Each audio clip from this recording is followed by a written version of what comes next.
Donc bonjour à tous, je suis très heureuse de revenir une nouvelle fois à Nantes pour faire une présentation sur cette fois-ci le deep learning. L'année dernière, j'étais intervenue pour vous présenter le machine learning. Je vais remercier Thomas et Aline qui organisent ce salon, et avec brio, vu le nombre de personnes qui sont attendues. Je crois qu'il y a plus de 1000 personnes qui sont attendues aujourd'hui, donc bravo à eux pour l'organisation. Alors qui je suis Donc je suis Alexia, je suis data scientist. J'ai créé ma compagnie il y a 1 an, qui s'appelle Datactic, où je fais essentiellement du conseil, de l'expertise et du développement pour aider mes clients à valoriser leurs données. J'interviens également dans tout ce qui est formation en école d'ingénieur, de commerce, faculté et en entreprise. Je suis également la présidente du Meetup Toulouse Data Science. Donc des Meetup, il y en a partout en France. Je sais qu'à Nantes, il y en a un en machine learning qui est assez actif. Donc nous, c'est la même chose, sauf que c'est à Toulouse et on a 1700 data héros et on organise des événements tous les mois, à peu près.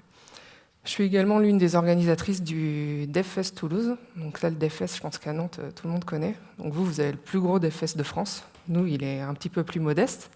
C'est notre 3e année. Et là, cette année, on a normalement 700 personnes qui devraient venir et ça aura lieu en novembre. Donc si vous voulez venir, et si vous avez votre place, vous pouvez, sinon il n'y a plus de place en fait. Alors, aujourd'hui, je vais vous parler du deep learning. Donc, est-ce que vous savez pourquoi on parle autant du deep learning actuellement? Il y a beaucoup trop de réponses. Je vais mettre ça sur le compte que c'est le matin. On parle beaucoup du deep learning parce qu'en ce moment, on parle beaucoup d'intelligence artificielle. Donc, je pense que ça, tout le monde en entend parler. Même dans les médias les plus classiques, on parle d'intelligence artificielle tous les jours. Par contre, peu de gens savent vraiment ce que c'est que l'intelligence artificielle. L'intelligence artificielle, c'est un ensemble de théories et de techniques qui sont mises en œuvre en vue de réaliser des machines intelligentes, ou capables de simuler de l'intelligence. Donc ça, c'est chouette, mais ça ne nous aide pas forcément, parce qu'on ne sait pas vraiment qu'est-ce que c'est que l'intelligence. On utilise ce mot souvent, mais pour la définition, c'est un petit peu plus dur. En fait, l'intelligence, c'est la capacité à comprendre, à apprendre et à s'adapter à des situations nouvelles. En fait, c'est la capacité à faire des liens entre des choses.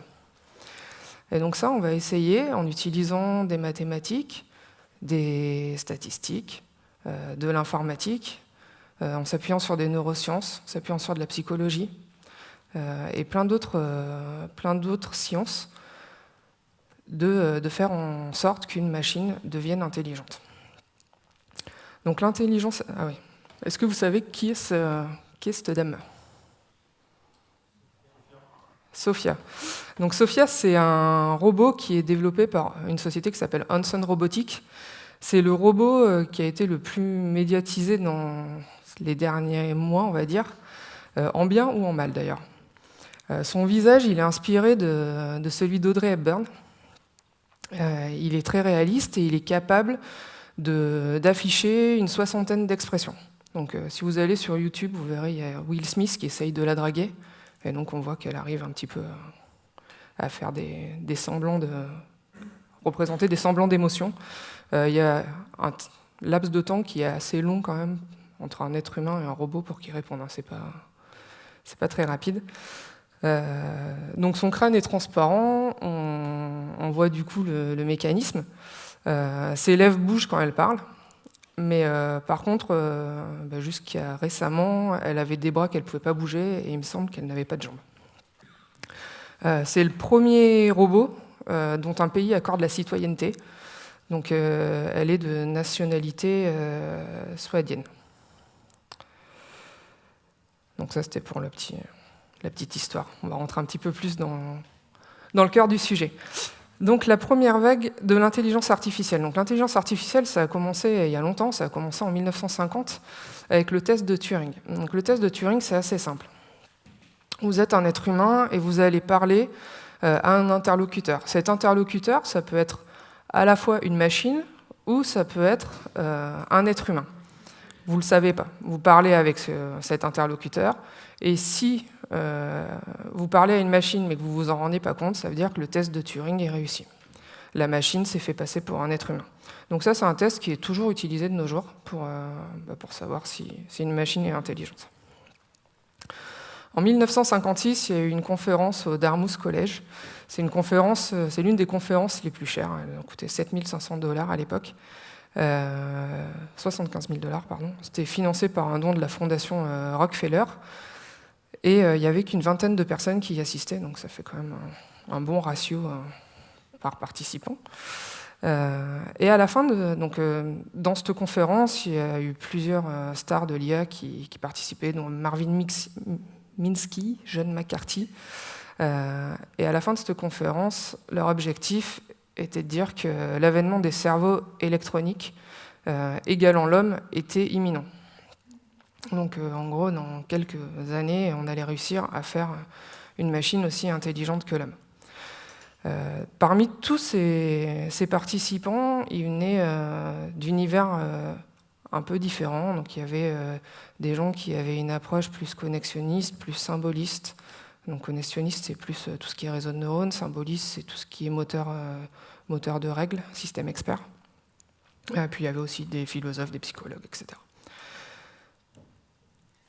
Donc là, ça a lancé, en fait, en 1956, on a eu le mot intelligence artificielle qui est sorti et une nouvelle science était née. À partir de 1960, l'armée américaine a commencé à mettre beaucoup d'argent dans la recherche pour essayer de faire des machines intelligentes. Ils ont également construit des laboratoires d'IA. Et puis tout le monde y croyait. Puis en fait, en 1970, ils se sont rendus compte que les ordinateurs étaient assez primitifs, qu'il n'y avait pas assez de puissance de calcul, et donc en fait on ne pouvait pas faire grand-chose pour l'instant. Du coup, quand tout le monde s'est rendu compte que la promesse n'était pas réalisable, en tout cas dans un avenir proche, il y a eu un arrêt des subventions, ce qui a forcément généré un arrêt un petit peu de la recherche, et il y a eu un petit peu moins de choses qui ont été faites. Donc c'est ce qu'on appelle l'hiver de l'intelligence artificielle. À partir de 1970, là on a vu exploser les systèmes experts. Donc un système expert, c'est une mécanisation du raisonnement pour obtenir des déductions et des conclusions. Les systèmes experts s'appuient sur la connaissance du domaine, préalablement communiquée par un expert. Donc un expert, un ou plusieurs experts qui arrivent, qui expliquent leur expertise à la machine. La machine crée une base de connaissances et via une base de règles arrive à faire des déductions, des conclusions sur des événements. Donc c'est assez puissant. Le seul inconvénient, c'est qu'il faut donner toute l'intelligence préalable en fait à la machine. Il faut tout rentrer à la main. S'en est suivi la loi de Moore. La loi de Moore, c'est une loi qui explique que tous les ans, la capacité des ordinateurs sera doublée, la capacité de calcul. En 1997, on a vu Deep Blue. Donc Deep Blue, je ne sais pas si vous en avez entendu parler. Donc c'est IBM qui a fait une intelligence artificielle qui a battu le champion du monde d'échecs, Garry Kasparov. Et donc à la fin du XXe siècle, les machines, elles étaient toujours moins intelligentes que les êtres humains. On avait réussi à faire des choses un peu mieux qu'avant, mais c'était des programmes traditionnels où en fait les algorithmes ils étaient tous codés à la main. Donc il y avait les algorithmes, ils n'étaient pas vraiment intelligents dans le sens où ils apprenaient pas d'eux-mêmes. Du coup, après, est arrivée la deuxième vague de l'intelligence artificielle, donc en 2009, avec la reconnaissance vocale. Donc je pense que tout le monde a des téléphones modernes. Et vous avez tous Siri ou l'équivalent sur Android. Vous pouvez dicter à votre ordinateur quelque chose et il n'est pas trop bête et il arrive à peu près à retranscrire ce que vous lui dites.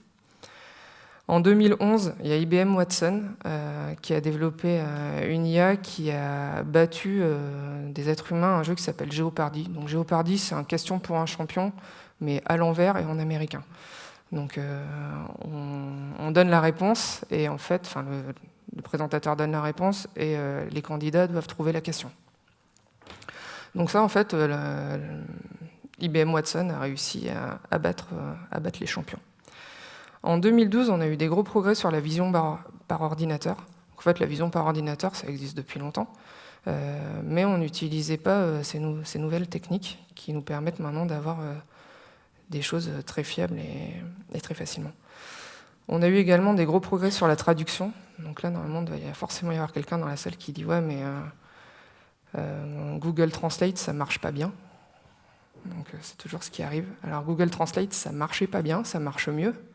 Maintenant, ça s'appuie sur des réseaux de neurones. Et si vous voulez vraiment un truc de traduction qui marche bien, gratuit, il y a DeepL, qui est entièrement basé sur des réseaux de neurones. Et la traduction, en tout cas en français-anglais, est assez bluffante. Et en 2015, on a eu AlphaGo. Donc AlphaGo, c'est une IA qui a battu Lee Sedol, qui est le champion du monde de Go. À chaque fois qu'on pose un pion dans un jeu de Go, il y a 10 puissance 17 possibilités. Donc il faut mieux que la machine soit un petit peu intelligente parce que ça fait beaucoup de calculs. Du coup, la deuxième vague de l'IA, elle a vraiment explosé grâce au regain d'intérêt du deep learning. Alors, le deep learning, dans les années 80, on avait déjà eu les premiers prémices avec dans les années 40, déjà, on avait eu quelques informations dans le neurone formel dont je vais vous parler tout à l'heure. Et puis, dans les années 80, on a eu des papiers de recherche, mais on n'avait pas assez de puissance de calcul et pas assez de données pour réussir à faire des algorithmes vraiment performants. Du coup, à partir de 2009-2010, là, vu qu'on a eu les ordinateurs étaient de plus en plus puissants, on a eu l'arrivée des GPU, donc les cartes graphiques, surtout grâce aux gamers. Et les données, on en a de plus en plus parce qu'on est des machines à produire des données tous les jours avec nos téléphones, avec nos réseaux sociaux, etc., toutes les machines connectées. Du coup, là, on est rentré dans une deuxième vague où les programmes, on les code plus manuellement parce qu'il y a trop de données. Donc, en fait, ils s'éduquent, ils apprennent entre eux. Et on les programme plus comme avant. Donc ça, c'est vraiment le deep learning et c'est ce dont je vais vous parler aujourd'hui. L'objectif, c'est de simuler l'intelligence humaine, de modéliser mathématiquement le cerveau afin de reproduire les caractéristiques qui sont mentionnées ici. Donc des capacités de mémoire, se souvenir de ce qui s'est passé, des capacités d'apprentissage. Les algorithmes sont capables d'apprendre de l'environnement dans lequel ils se trouvent, et si l'environnement évolue, ils peuvent aussi continuer à apprendre. Et puis, les algorithmes sont aussi capables de traiter des informations incomplètes. Chose que dans des modèles de machine learning classiques, c'était peut-être un petit peu plus dur à modéliser. Donc là, on est dans une approche qui est essentiellement probabiliste et qui est complètement différente d'un raisonnement formel comme on pouvait avoir dans les systèmes experts. Donc on va rentrer dans le cœur du sujet.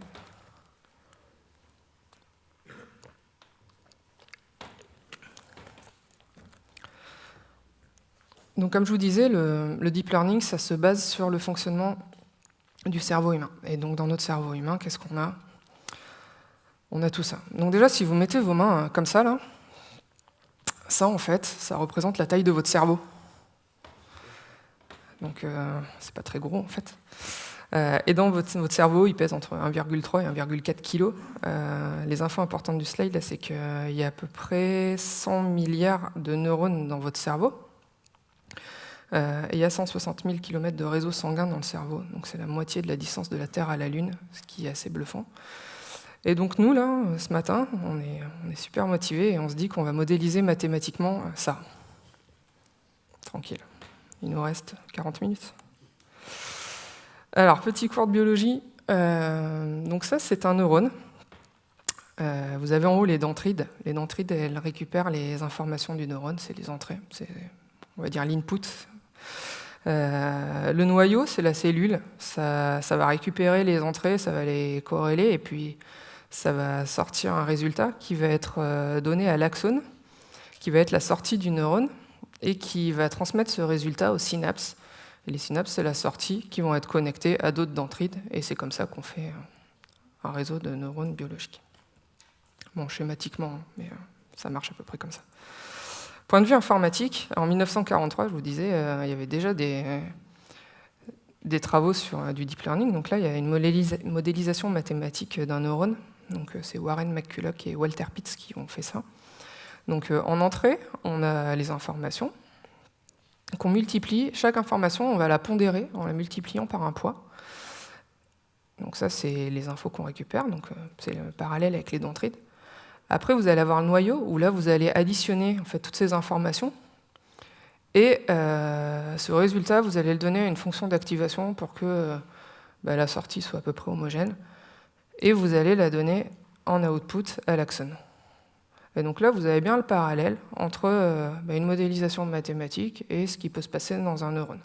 Et en fait, ce concept-là, c'est le concept qu'on va utiliser dans tous les réseaux neuronaux. Alors, je vous ai parlé des fonctions... Ah oui, ça j'ai oublié de vous le dire. La première implémentation du neurone formel, donc de 1943, elle était limitée à des problèmes de classification binaire. C'est-à-dire que la sortie du neurone, c'était soit un 0, du neurone, c'était soit un 0, soit un 1. Après, on a évolué, on a pu faire des régressions, donc prédire un chiffre infini, ou de la classification multiple. Donc je suis passé rapidement sur les fonctions d'activation. Les fonctions d'activation, ça vous permet de cadrer un petit peu votre résultat, puis on verra que c'est important quand on va essayer d'entraîner notre réseau. Il y a différentes fonctions d'activation. Je vais vous parler de la première qui est assez simple, c'est la fonction seuil. Jusqu'à un certain point, votre neurone il va renvoyer 0, et puis à une certaine valeur, la valeur seuil, il va renvoyer une valeur que vous aurez définie, qui peut être 1 par exemple. Les fonctions sigmoïdes et tangente hyperbolique sont des fonctions qui étaient assez utilisées jusque-là. Maintenant, on utilise beaucoup la fonction ReLU pour des problèmes pour des capacités de calcul plus rapides et des questions de simplicité pour calculer les dérivés. Je vous ai peut-être perdu sur ce slide-là, mais c'est pas très grave en fait. C'était juste pour info, pour vous dire qu'il y avait différentes fonctions d'activation. Alors, prenons cet exemple de prédiction de prix d'une maison. Donc, on va prédire le prix d'une maison en fonction que d'un seul paramètre, sa taille. On est d'accord que ce n'est pas du tout réaliste, mais c'est pas grave, il faut bien commencer un jour. Donc là, on a différents points qui correspondent à des tailles de maison et à des prix. Si je fais une fonction pour prédire le prix d'une maison, ça pourrait se ressembler à ça, donc à ma ligne bleue. Tant que la taille de la maison ne correspond pas à un certain nombre de mètres carrés, on considère qu'il n'y a pas de maison. Et après, on a une fonction linéaire. Si on modélise ça dans un réseau de neurones, ça ressemble à peu près à ça. En entrée, on a la taille de la maison, c'est notre x, on le donne au neurone, et en sortie, on a le prix de la maison. Jusque-là, c'est facile. Ça va se compliquer, je vous rassure. Donc un réseau neuronal, c'est une association de neurones formels en un graphe qui va être plus ou moins complexe. Là, il y a 5 sortes de réseaux neuronaux.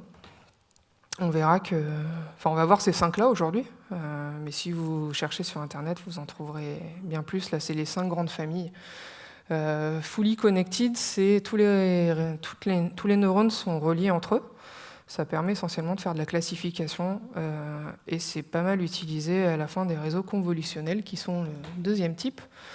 Donc les réseaux convolutionnels, c'est des réseaux qui permettent d'aller récupérer des informations spatiales et en particulier dans des images. Après, vous avez les réseaux de neurones récurrents qui sont des réseaux de neurones qui traitent des données temporelles. Dès lors que vous allez vouloir analyser des données time series, c'est plutôt bien. Après, vous avez les LSTM. Alors, c'est comme un réseau récurrent, mais avec de la mémoire. Et les réseaux génératifs, eux, ils sont assez magiques parce qu'ils arrivent à faire des choses qu'on pensait ne jamais être capable de faire. Donc, on va voir tout ça dans les slides qui suivent. Pour finir cette partie, je vous cite juste rapidement tous les outils du deep learning. Enfin, tous les outils, quelques outils, parce qu'ils ne sont sûrement pas tous. En gros, tous les GAFA ont développé leurs propres solutions. Donc Google a développé TensorFlow, Microsoft CNTK, Amazon CDSSTNE. Et il y a également des petites startups qui ont développé leurs propres solutions. Les solutions dont on entend le plus parler, la solution dont on entend le plus parler, c'est TensorFlow. Et souvent, vous pouvez entendre parler de Keras. Keras, c'est une surcouche à TensorFlow qui permet de faire du TensorFlow plus facilement. Ça peut aussi être une surcouche d'autres frameworks. Bon, voilà, si vous avez des questions sur ça, ce sera avec plaisir que je vous y répondrai à la fin de la présentation. Alors, revenons à nos réseaux. Donc là, on a vu l'intelligence artificielle, pourquoi on parlait de réseaux neuronaux, de deep learning, on a vu le neurone formel, et là on va voir le deep neural network. Donc prenons notre maison, donc là on a mis un petit peu plus de paramètres, et on veut toujours prédire le prix. On va faire un réseau de neurones à une couche. Donc c'est-à-dire qu'on va mettre, là on va mettre 3 neurones, on relie nos neurones à des informations, et donc nos 3 neurones, on les agrège pour avoir notre sortie. En fait, chaque neurone calcule ce qu'on appelle une feature. Une feature, c'est un paramètre. Donc, par exemple, le premier, si on a la taille de la maison et le nombre de chambres, on peut en déduire la taille de la famille, par exemple, etc. Ça, c'est chouette, mais en fait, ça ne se passe pas du tout comme ça. Là, c'est un peu le monde des bisounours où on est capable d'interpréter un réseau. En vrai, tout est caché.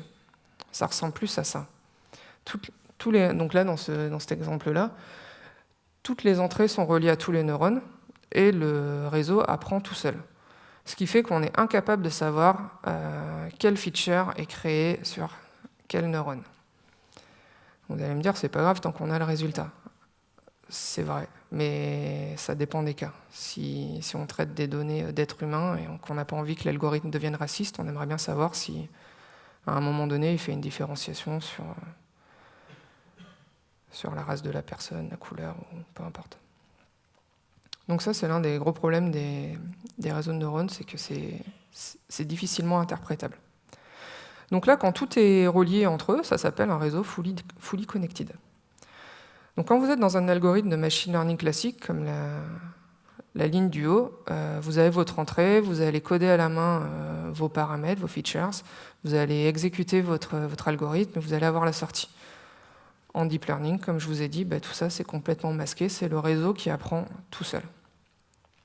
Alors pourquoi on utilise du deep learning ?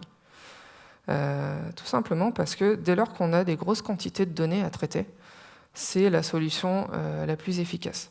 Si vous avez également des données qui sont un petit peu altérées ou qui sont difficiles à faire manger à un algorithme classique comme une image ou du son, ça le deep learning sait très bien faire.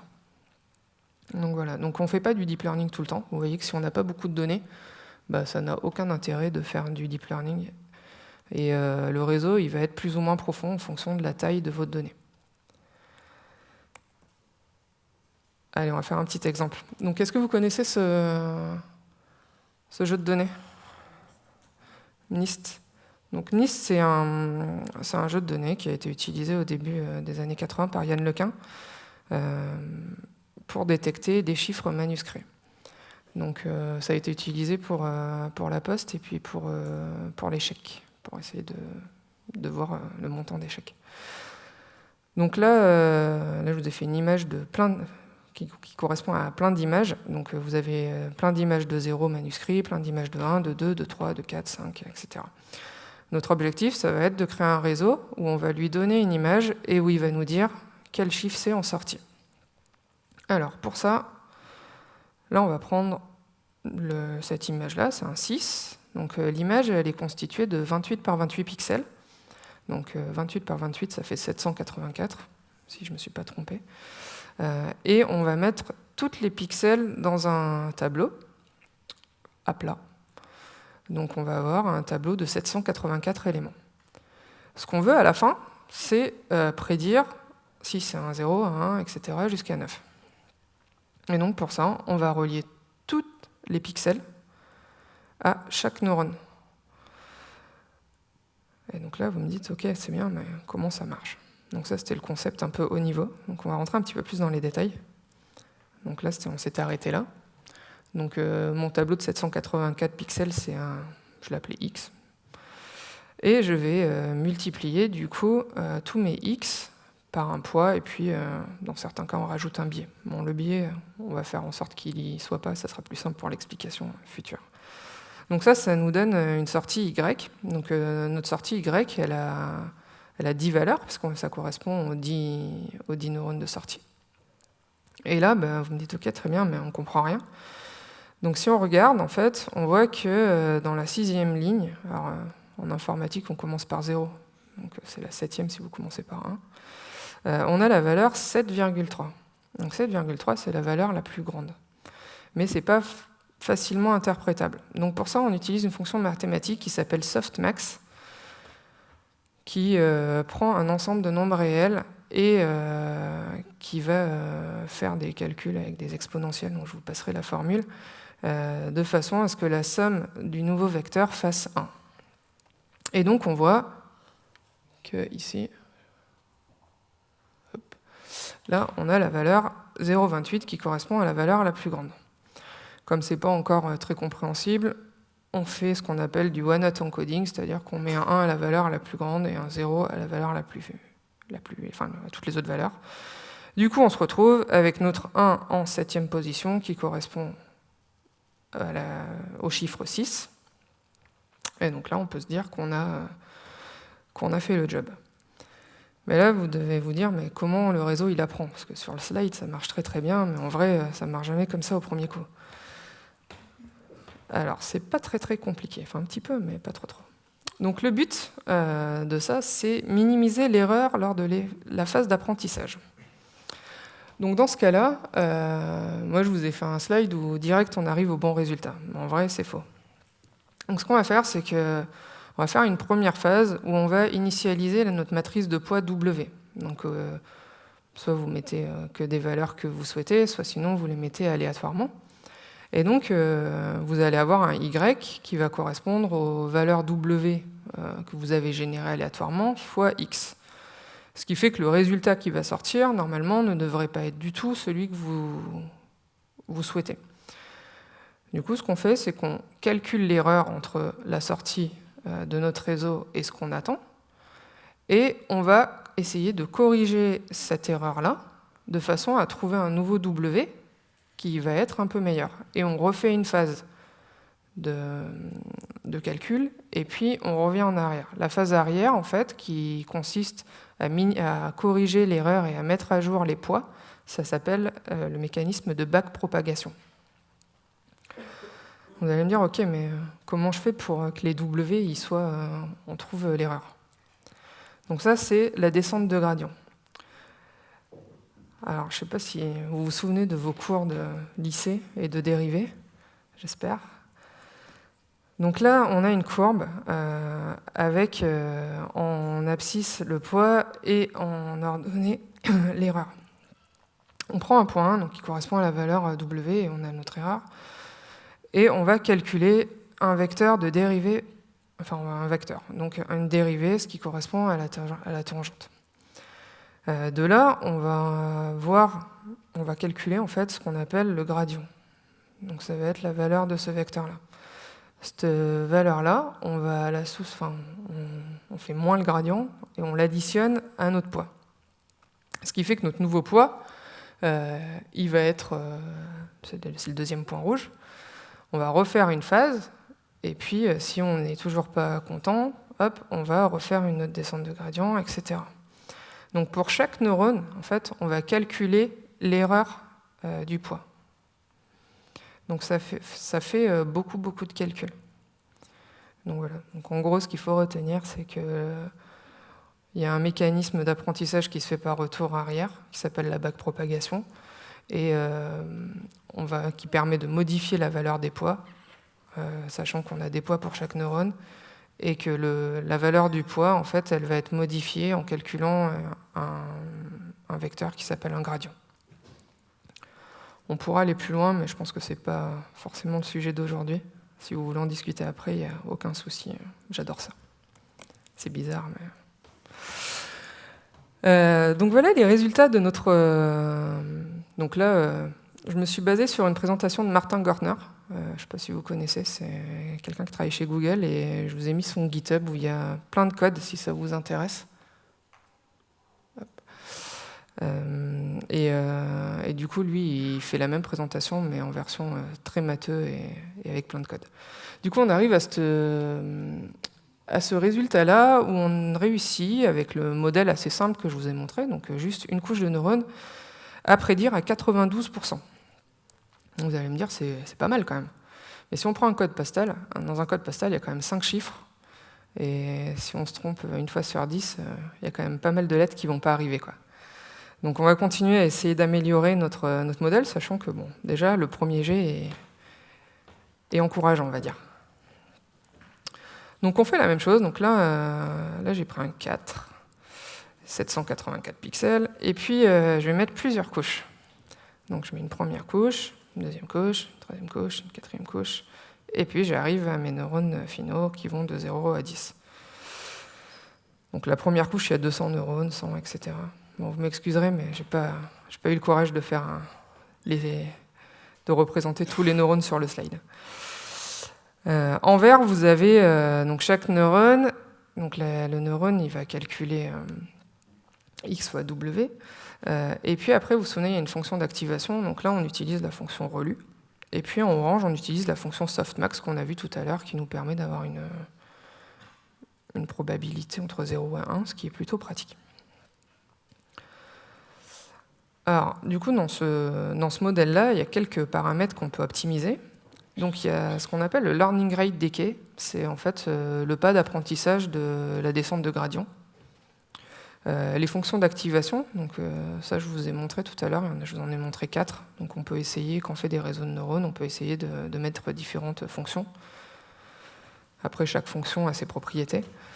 Et puis, il y a aussi un mécanisme dont je ne vous ai pas parlé, qui est le dropout. Donc, le dropout, c'est quand vous êtes dans la phase d'entraînement de votre modèle, vous allez enlever certains neurones.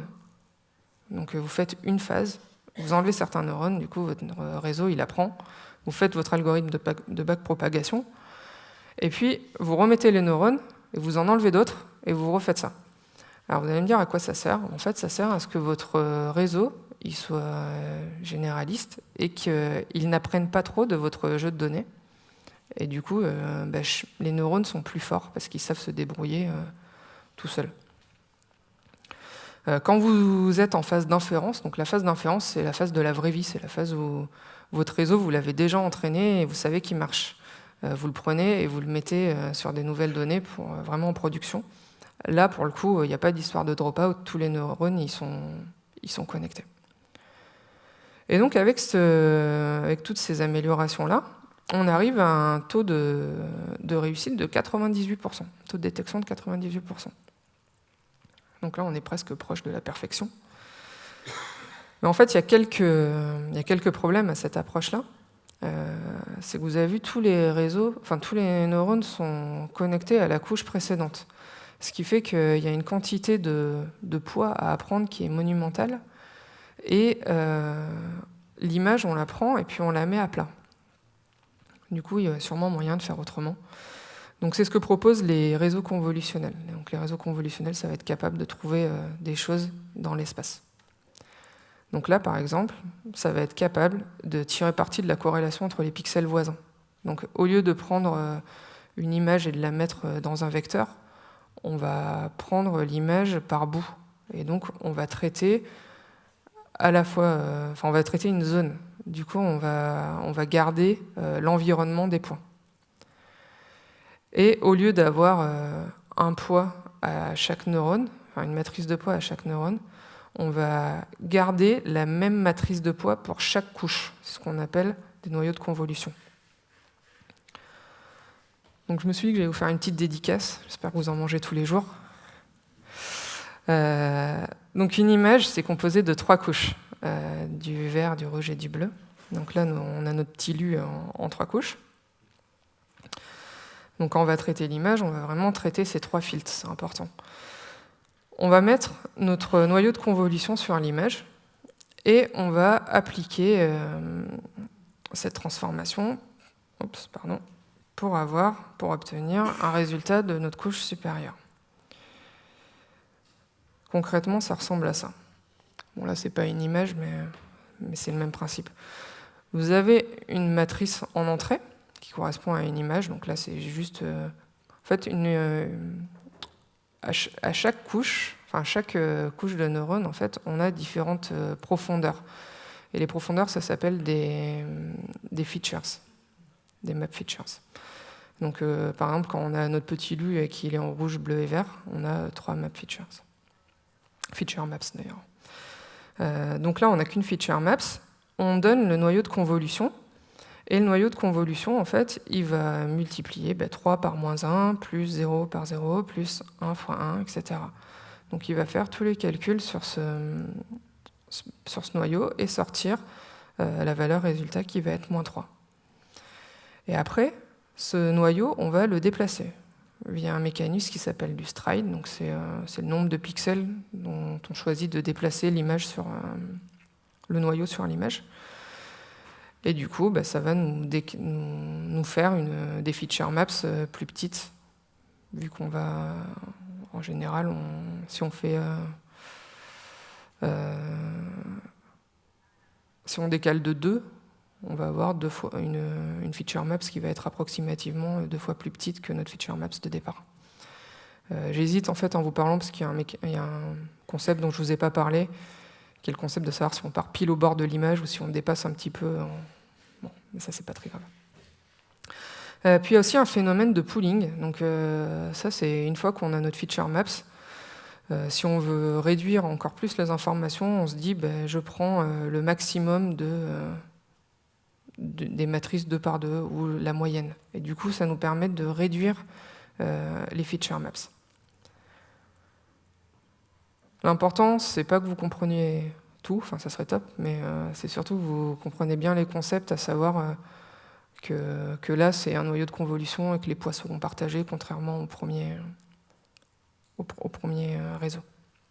Donc là, on a nos petits lus. On fait notre convolution, notre activation, notre pooling, on refait ça, on peut le refaire plein d'autres fois. Ça correspond à la phase de feature learning. En fait, notre réseau va apprendre des choses. On va voir sur le slide après comment il apprend. Après, une fois qu'on arrive à notre dernière étape, on va le remettre à plat. Et là, on va faire ce qu'on a vu tout à l'heure avec un Deep Neural Network, fully connected, où on va connecter tous les trucs, de façon à avoir notre sortie et notre classification. Donc là, par exemple, ça peut nous dire si c'est un petit LU ou un BN, quoi. À l'intérieur d'un réseau, ça s'apprend comme ça à peu près. Donc là, c'est une image avec une voiture.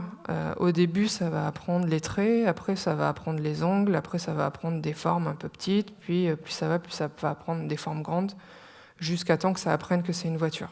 En fait, à chaque couche, on va apprendre un pattern. Donc là, pour le coup, sur des images, c'est peut-être plus facile d'interpréter, parce qu'on peut regarder un petit peu comment il apprend à chaque niveau. Et donc là, avec ce système-là, on arrive à 99,3%. Donc là, on est quand même proche du Graal. Et on n'ira pas plus loin pour aujourd'hui.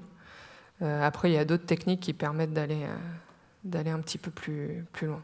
Donc on voit qu'avec des réseaux quand même assez simples, à coder, ça fait quelques lignes de code, c'est pas très très compliqué, on arrive à résoudre des problématiques qui nous paraissent quand même un peu insolubles au départ.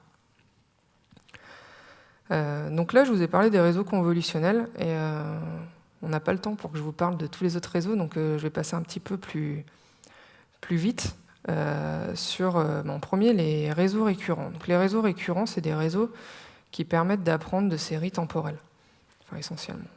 Donc là, par exemple, la reconnaissance de phonèmes, on est capable d'analyser une bande-son et de reconnaître ce qui s'est dit. Donc c'est comme ça que marche Siri, par exemple. La maintenance préventive, par exemple, de moteurs. Donc on est capable de savoir ce qui s'est passé avant, en time series, et on va pouvoir dire si la machine va tomber en panne prochainement ou pas. L'analyse d'ECG, donc pareil, même principe. Ou la détection d'exoplanètes. Donc on voit que le domaine d'application est assez vaste, comme un peu tout d'ailleurs en machine learning ou en deep learning. Mais le principe qui revient, c'est vraiment le fait qu'on ait des données time series, enfin une suite temporelle au moins. Alors on peut avoir différents types d'architecture, donc là je vais vous en citer quelques-unes. Donc le réseau le plus simple en fait, c'est vous avez une donnée en entrée, vous le donnez à un neurone et ça vous donne une donnée en sortie. Ça permet de faire de la classification d'images. Donc je lui donne une photo de chien et il me dit que c'est un chien. One to many. Donc là, je vais lui donner une photo d'un joueur de basket sur un playground et il va me écrire la phrase « c'est un joueur de basket qui joue sur un playground ». En fait, il va traduire l'image en texte. C'est des exemples, on peut avoir d'autres applications. Many to one. Là, par exemple, ça peut être de l'analyse de sentiments. Donc, je lui donne une phrase, et puis à la fin, il va me dire c'est un sentiment positif, c'est une phrase à caractère un peu positif ou négatif. Many to many, ça c'est tout ce qui est traduction. En fait, on va commencer à lui donner une phrase, donc il faut un petit peu de temps pour qu'il comprenne le contexte, et puis après, il va traduire. Donc, en entrée, vous avez en rouge la phrase que vous lui donnez, et en bleu, la phrase qu'il aura traduite. Et là, le dernier, c'est de la classification vidéo. Donc, vous allez lui donner une vidéo. Donc, chaque entrée, ça va être une frame de la vidéo. Et en sortie, il va vous labelliser chaque frame. Et ce qui est intéressant dans ces réseaux, c'est que toutes les petites briques vertes que vous voyez, en fait, elles ont la même implémentation. C'est la même fonction et les mêmes paramètres qui vont être utilisés à chaque pas de temps. Voilà. Et avec ces réseaux-là, vous pouvez faire des trucs très sympas. Moi, alors, le truc le plus inutile que j'ai fait, c'est prendre tous les épisodes des Simpsons, de les lui faire manger, donc il a compris comment ça marchait, et après il m'a généré un épisode de Simpsons. Et Homer m'a dit « Femme, amène-moi une bière », donc je me suis dit que c'était complètement réussi, quoi. Voilà. Bon, vous avez des applications qui sont sûrement plus intéressantes à faire. Une variante des réseaux récurrents, c'est les LSTM, qui signifie Long Short Term Memory. Et en fait, ces réseaux-là, ils ont une capacité à mémoriser les contextes et à oublier certaines informations. Donc ça, c'est super utilisé pour tout ce qui est traduction. Voilà. Je passe vite parce qu'on pourrait y rester des heures sur ça. Il y a d'autres types de réseaux, d'autres types de neurones de réseaux RNN. Vous en trouverez plein sur Internet, il y a plein d'articles. Et pareil, on peut en parler à la fin si vous voulez. Après, le dernier, c'est les GAN, Generative Adversarial Network. Donc ça, c'est assez marrant. On peut faire de la colorisation automatique de photos et de films. Donc on lui donne une photo en noir et blanc et il va nous sortir une photo en couleur, ou un film en couleur. Ça marche très très bien. On va pouvoir lui donner une image qui est tronquée, où il y a une partie de l'image qui est absente, et lui va nous régénérer cette partie-là. On peut aussi lui donner un texte, et il va nous générer l'image qui correspond au texte qu'on lui a donné. Et il peut aussi générer automatiquement des visages. Donc ça, c'est génial pour la pub, parce que en moins de 2 heures, vous pouvez générer beaucoup de visages qui correspondent à des vrais visages humains, quoi. C'est le Hello World un peu de ce type de réseau. Et je voulais vous partager ça parce que c'est un autre truc inutile que j'ai fait, j'aime bien ça. Donc moi je suis fan de basket, donc du coup j'ai pris Michael Jordan, différents tableaux, et du coup j'ai appliqué le style des tableaux à l'image de Michael Jordan, ce qui donne un style un petit peu particulier. Je suis d'accord avec vous, ça ne sert pas à grand chose non plus, mais c'était sympa à faire.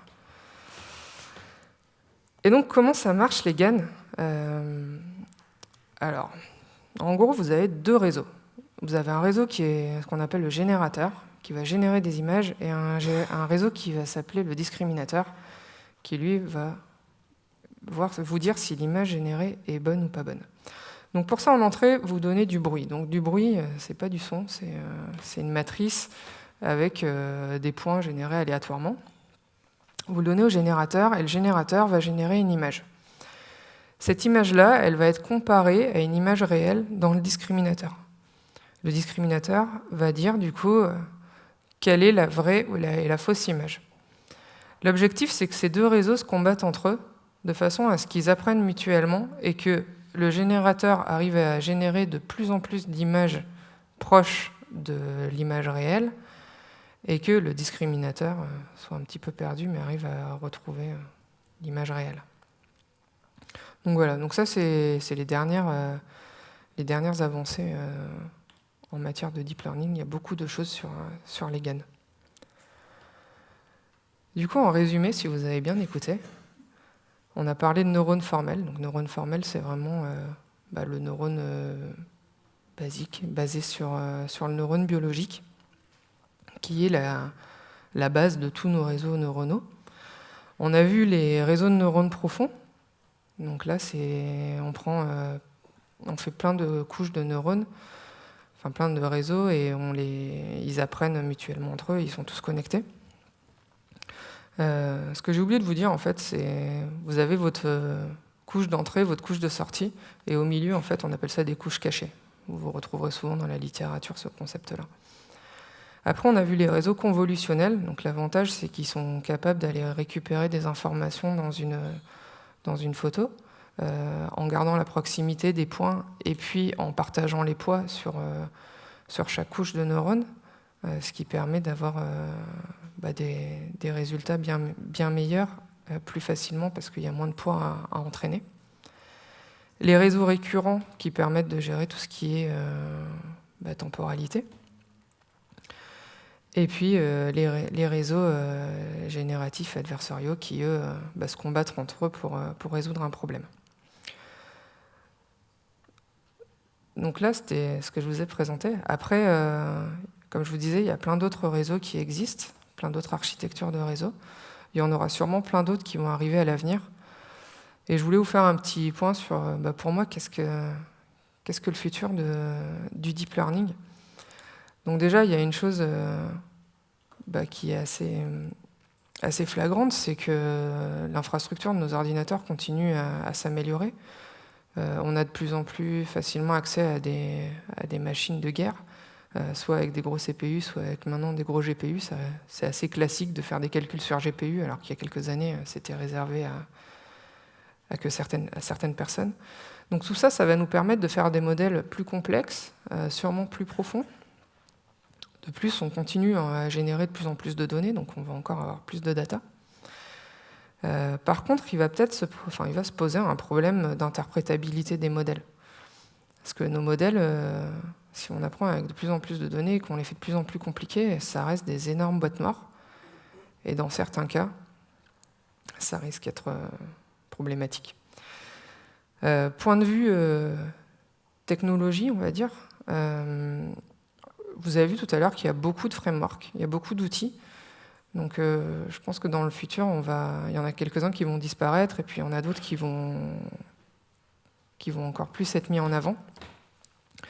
Et puis surtout, les tâches un peu rébarbatives qui sont de tuner les modèles, de tester toutes les combinaisons et tout ça, que nous, data scientists, on fait. En fait, un robot, il sera capable de le faire pour nous, peut-être aussi bien. Donc il y a sûrement une partie de notre travail qui sera remplacée et automatisée, ce qui nous laissera le temps de faire des choses peut-être plus intéressantes que ce genre de choses-là. Et puis il y a différents types d'apprentissage en machine learning. Il y a le supervisé, donc on sait ce qu'on va prédire.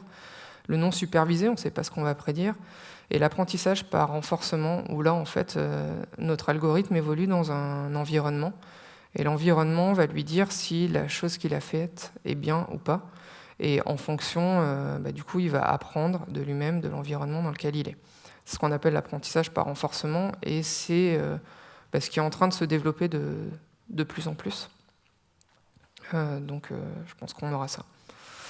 Donc voilà, j'espère que cette présentation vous a plu. Faites attention à vos modèles, essayez de les faire interprétables. Et si vous avez des questions, je pense qu'on a quelques minutes. Voilà.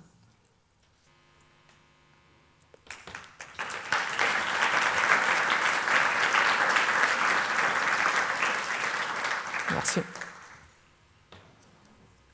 Oui.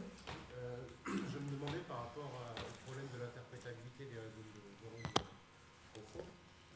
Est-ce qu'il y a une vraie compatibilité entre le paradigme computationnel d'un deep learning et une approche plus modulaire où on aurait des sous-réseaux neuronaux qui auraient des tâches identifiées, qui seraient en fait juste une émulation par réseau de neurones de tâches connues.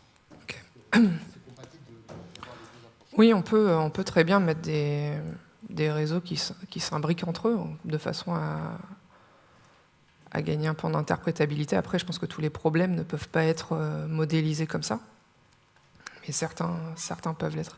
Après, il y a des frameworks qui existent comme Lime, par exemple, qui arrive très bien à nous... Enfin, très bien, c'est peut-être pas le terme, mais qui arrive assez bien à nous dire comment un réseau qu'on veut, enfin CNN, fonctionne. Après, il se base sur des probabilités pour nous dire comment il fonctionne. Alors, il y a forcément une petite marge d'erreur, mais ça reste assez fiable. Merci. Il y a une question juste derrière. C'est vrai que cette question, ça pose un peu le problème de est-ce qu'on doit aller chercher le end-to-end ou est-ce qu'on va plutôt chercher à séparer en modules. Par exemple, pour reprendre ce que tu disais tout à l'heure sur la synthèse, pas la synthèse, pardon, la reconnaissance vocale, il y a pas mal de personnes qui essayent apparemment de chercher à faire des modèles end-to-end où on balance du son et en sortie on a du texte. Et en parallèle, on voit que les seuls trucs qui marchent, c'est de transformer le son en une image. Et ensuite, ce spectre, en fait, l'analyser via un système de reconnaissance d'image. Donc, en fait, est-ce que l'optique, ce serait plutôt d'aller vers un découplage comme ça des différentes fonctionnalités ou plutôt d'aller vers du end-to-end? Alors là, moi, je ne suis pas du tout experte dans le réseau pour traiter du son. Je ne sais pas, mais peut-être que ça peut être une bonne solution de passer par des images pour réussir à mieux interpréter. C'est peut-être possible.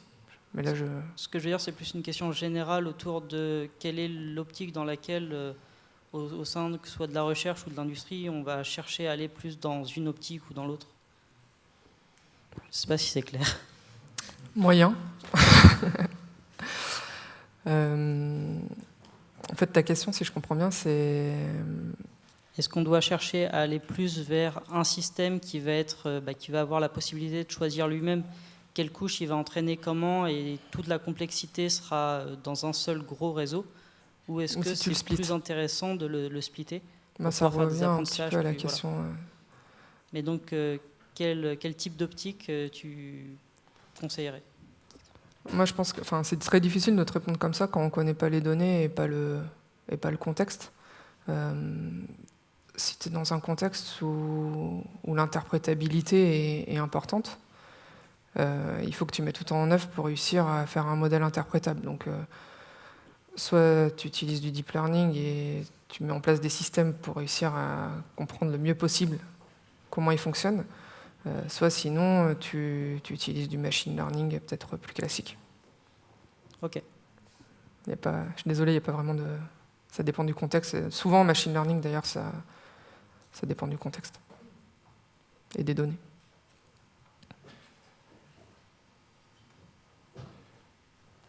D'autres questions? Petite question. Vous estimeriez à quelle proportion la part de transformation des données avant de les insérer dans les systèmes pour l'apprentissage? La partie de nettoyage, en fait? Oui, par exemple. Là, c'est pareil, ça dépend des données.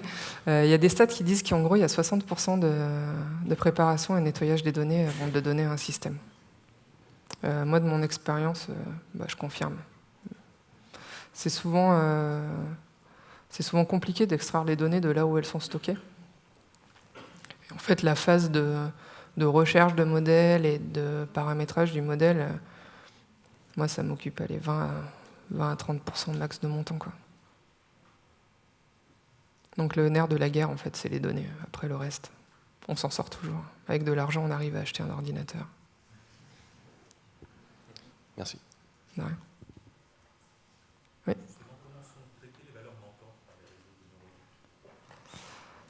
Par exemple, sur les images tronquées, là, on va en discuter après, si tu veux. Par rapport à la reconnaissance d'image, quand on dit le réseau de neurones, il apprend à voir qu'un chat, c'est un chat, ou un chien, c'est un chien. Mais avant, quand même, on lui a bien fourni des dizaines ou des milliers d'images. Oui. On a dit ça, c'est un chat, ça, c'est un chien. Oui. Oui, alors c'est vrai que je ne suis pas rentré en détail sur comment ça fonctionne. Mais je m'étais gardé des slides au cas où j'ai la question.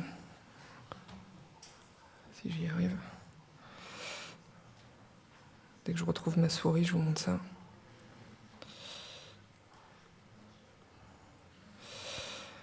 En fait, on a une phase d'apprentissage où on va prendre plein de données Et ces données-là, on va les transformer. Alors là, c'est dans le cas du machine learning, donc dans le cas du deep learning, c'est un peu différent.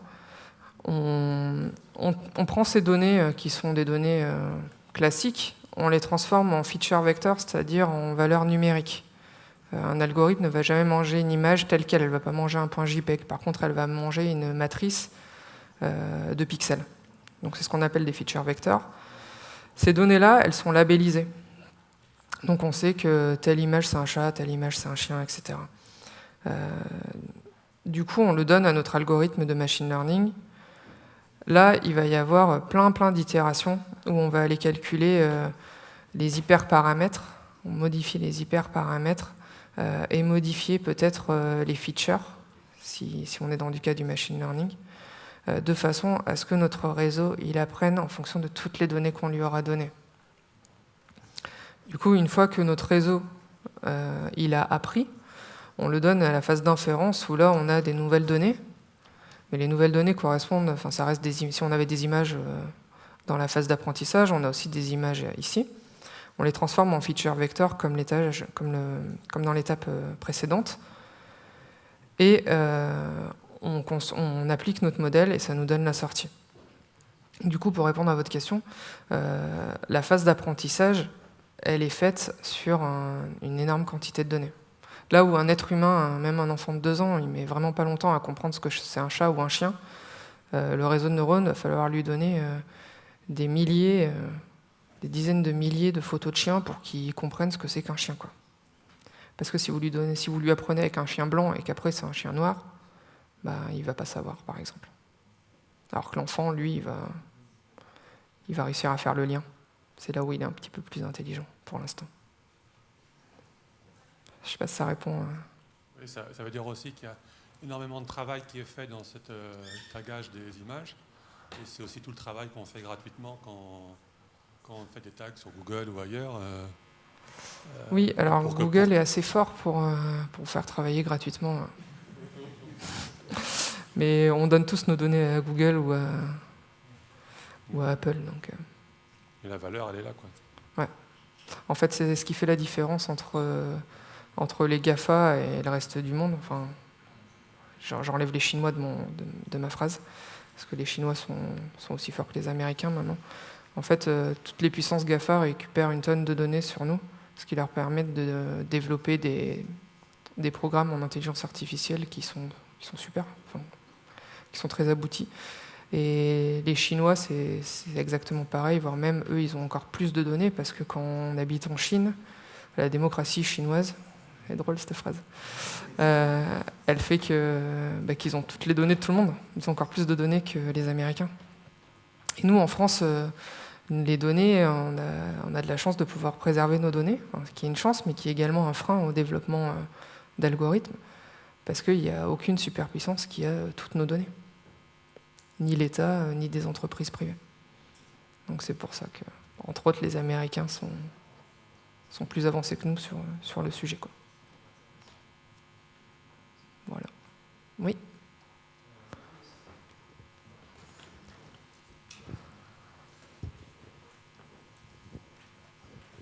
Alors, j'ai cru comprendre que vous étiez en freelance. Je voulais savoir un petit peu les entreprises qui vous sollicitaient, le type d'entreprise, et si vous étiez vraiment sur tout le temps des problématiques deep learning ou plutôt vous étiez plutôt majoritairement sur du machine learning.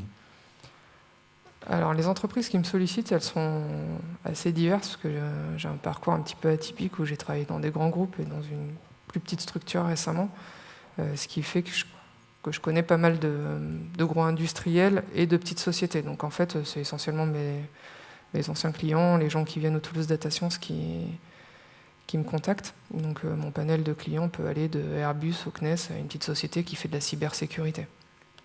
Donc c'est très varié. Après, les missions, elles sont aussi très variées, parce que j'aime bien changer, et sinon je m'ennuie vite. Donc mon but premier, quand je vais chez un client, c'est de l'aider à valoriser ses données. Donc c'est de comprendre son métier, de lui proposer des pistes sur où est-ce qu'il peut aller avec ses données, qu'est-ce qu'on peut faire avec des techniques statistiques, machine learning et deep learning. Et après, en fait, on utilise la technique qui est la plus appropriée à son problème. Jusque-là, j'ai plus fait des statistiques et du machine learning que du deep learning. J'ai fait du deep learning pour détecter la première hauteur de couches de nuages au-dessus des aéroports pour Météo France. Ça, c'était assez sympa. Et après, en fait, il faut beaucoup de données et souvent, on n'y a pas forcément accès. Ouais, donc le deep learning reste quand même très peu utilisé. Après, ça dépend parce que si vous posez la même question à quelqu'un qui fait de la vision par ordinateur, lui, il va faire que du deep learning. Enfin, 80% de son temps, ça va être du deep learning. Moi, mon activité, elle est vraiment de valoriser les données au sens large et je change souvent de contexte, de secteur d'activité et de métier. Donc, du coup, j'ai pas de spécialisation forte dans un domaine plus qu'un autre, quoi. Et bon, si vous faites du deep learning, il y a du boulot là-dessus. Et il y en aura de plus en plus.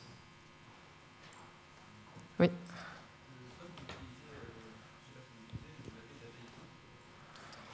J'ai cité DataIQ, ouais, peut-être. Ah oui, c'est vrai, vous voyez tout. Voilà. Oui.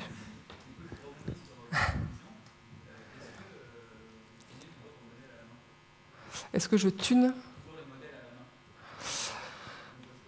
Performance, notamment avec des concours de data science Ouais. sur Paris et avec des modèles, des algorithmes AutoML qui le font super bien.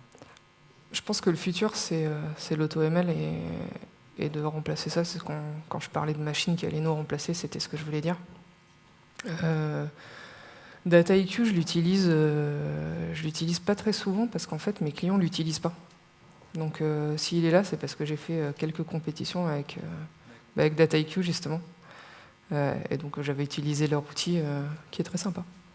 Okay, d'accord. Voilà. Après, il y a une version gratuite. Alors, je sais pas s'ils ont changé leur business model, mais après, si vous voulez l'utiliser en entreprise, il faut passer à la version payante, quoi. Mais c'est un très bon outil, en plus, c'est français. Profitons-en. Moi, sur le côté créativité, vous avez fait, vous parliez des Simpsons, d'essayer de recréer un épisode.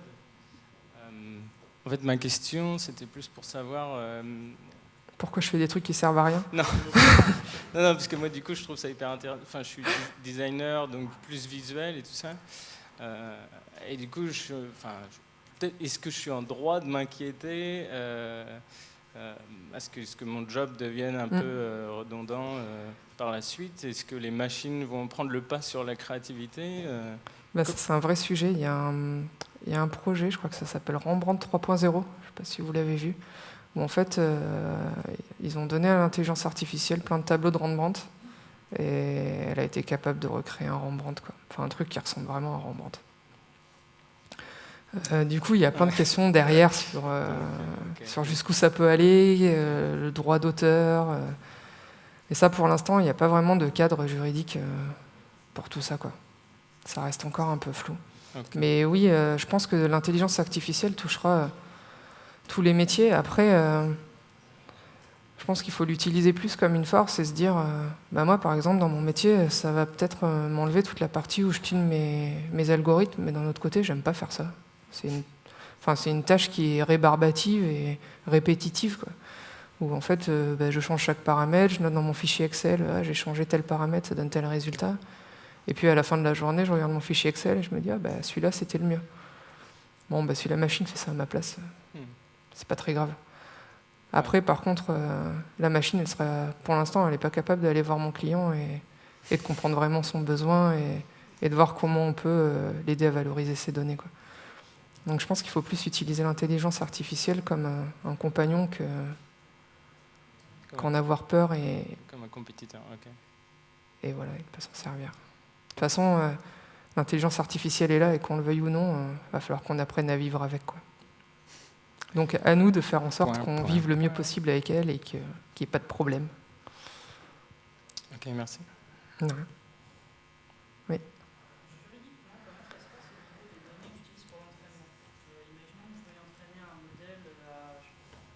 Merci. à reconnaître, je sais pas moi, des stylos. Et je me dis, bah tiens, c'est super cool.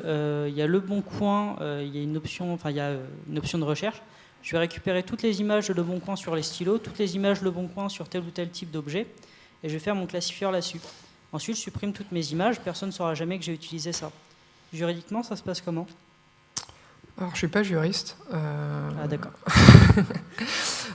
Après, on peut récupérer toutes les images du Bon Coin, parce qu'il me semble qu'ils ont une API et on peut récupérer toutes les annonces. Elles sont publiques. Après, je vois pas l'intérêt d'effacer vu qu'on peut les récupérer légalement. Ok, c'était un mauvais exemple dans ce cas-là. Alors, si on les récupère illégalement, voilà. Va avoir un avocat. Non, c'est pas bien de faire des choses illégales. Non, justement, la question que je me pose, c'est concrètement, tant que je ne revends pas l'image, sachant qu'elle était disponible sur Internet, rien m'empêche de l'avoir téléchargée à un moment. Là où ça devient illégal, c'est quand je vends quelque chose qui ne m'appartient pas concrètement. Je pense que c'est exactement le même problème que si je télécharge un e-book d'un livre que je suis censé payer, que je le lis pour moi et que je dis je le revends pas. Ok. Enfin, ça se tient. Je pense. Donc les données qu'on utilise, il faut qu'on ait le droit de les utiliser pour pas avoir de problème. En plus, avec toutes les nouvelles lois GDPR et tout ça, il faut faire attention aux données qu'on utilise, aux informations qu'on manipule. Mais là, par contre, on va arriver vraiment à la limite de mes compétences. D'accord. Je vais plus pouvoir faire illusion. C'est ce que je me dis sur le coup, c'est que si je crée un site web, par exemple, et que le temps de tester le site web pendant qu'il est en construction, je mets des images dont j'ai pas les droits, mais c'est juste pour faire un genre de... Enfin, pour voir à quoi ça ressemble, quoi. Et qu'au moment où je livre, toutes ces images-là, je les ai virées. En soi, c'est pas vraiment un problème. Donc je me demandais si c'était assez similaire à ce niveau-là. C'est un problème si c'est en ligne, quand même.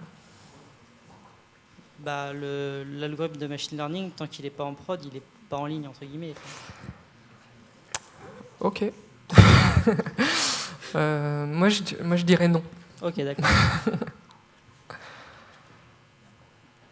Je crois que la présentation suivante va arriver. Si vous avez des questions, de toute façon, je suis là toute la journée, donc n'hésitez pas à venir me voir. Merci.